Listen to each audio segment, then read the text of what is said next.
تو یہ چیز ہے کہ جیسے انسان فوت ہو جائے نا تو اس کا ہمزاد اس کی قبر میں جا کے بیٹھ جائے، ٹھیک ہے؟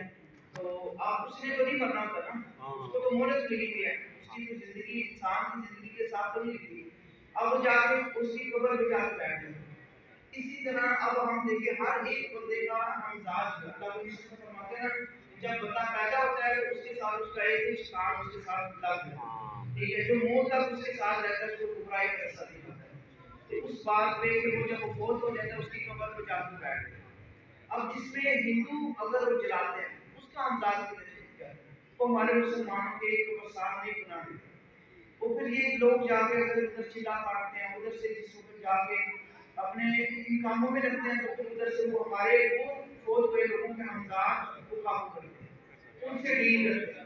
ٹھیک ہے؟ چاہے 100 سال پرانا ہے، 10 سال پرانا ہے، 20 سال پرانا ہے۔ اب ہمارے لوگوں کے جتنے فیملی کے لوگ ہوں گے ان کی ڈیٹیل دے گا،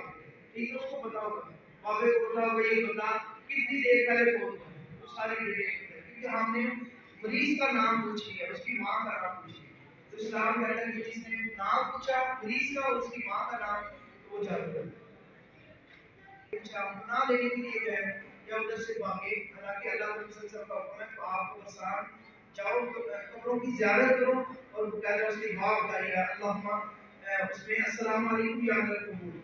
السلام علیکم یا دیار من المؤمنین والمسلمین ومن انشاءاللہ بكم لاحقون نسأل اللہ لنا ولکم العافیہ۔ اس کی باقاعدہ دعا بتائیے تاکہ تم قبرستان جاؤ اور تمہیں آخرت کی یاد آئے، تمہیں بھی یہ یقین دہانی ہو اس بات کی کہ ہم نے بھی فوت ہونا ہے اور اس جگہ پہ آنا ہے، تو ہم اس جگہ کی تیاری کریں۔ اس میں ہے سورہ فلق میں وہ بات حدیث کے اندر آ گئی ہے، اللہ کے رسول صلی اللہ علیہ وسلم فرماتے ہیں کہ جس نے گرہ لگائی، ٹھیک ہے، اس نے پھونک ماری، جیسے کہتے ہیں نا جرمان، پیلے جرمان کا جو گٹھ باندھتے ہیں نا تو پہلے کیا ہوتا ہے کہ چھوٹا ہوتا ہے وہ بڑھتا جا رہا ہے، حالانکہ جس نے بنا کے دیا ہے اس نے بتایا اس میں پھونک ماری۔ اللہ کے رسول صلی اللہ علیہ وسلم فرماتے ہیں جیسے قرآن کی آیت بھی ہے وہ من شر النفاثات میں ہوتا ہے کہ گروں میں پھونکے مارنے والوں سے پناہ مانگی گئی ہے۔ تو اسلام کہتا ہے جس نے گرہ لگائی اور پھونک ماری اس نے جادو کیا، اور وہ جادو کا دعویٰ ہے، تو خود سے ہی شیطان کیا کرے گا اس کا شیطان نکال کے رکھ دے گا، باہر نکال دے گا، کیونکہ اس کی وجہ یہ ہے کہ وہ نافرمانی والا کام ہو سکتا ہے جس سے اللہ کے رسول صلی اللہ علیہ وسلم نے منع کیا۔ تو آسمان سے اتارا ساتھ اس کا علاج بھی اتارا، شرط یہ ہے کہ اس بیماری کا علاج سنت کے مطابق اس کے مطابق۔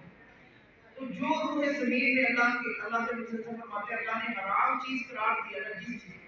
اس چیز کے ذریعے ہم شفا حاصل کر سکتے ہیں، ٹھیک ہے؟ حرام چیز کے ذریعے جیسے بندہ کہتا ہے شراب پئیں گے تو ہمیں یا ریشہ ہے تو اسے آرام آ جائے گا، وہ وقتی طور پہ آرام آتا ہے لیکن اندر جا کے بیماری ہوتا ہے۔ تو حرام چیز کے ذریعے ہم شفا حاصل کر سکتے ہیں، جتنی مرضی پیتے رہے جتنی مرضی استعمال کرتے رہے۔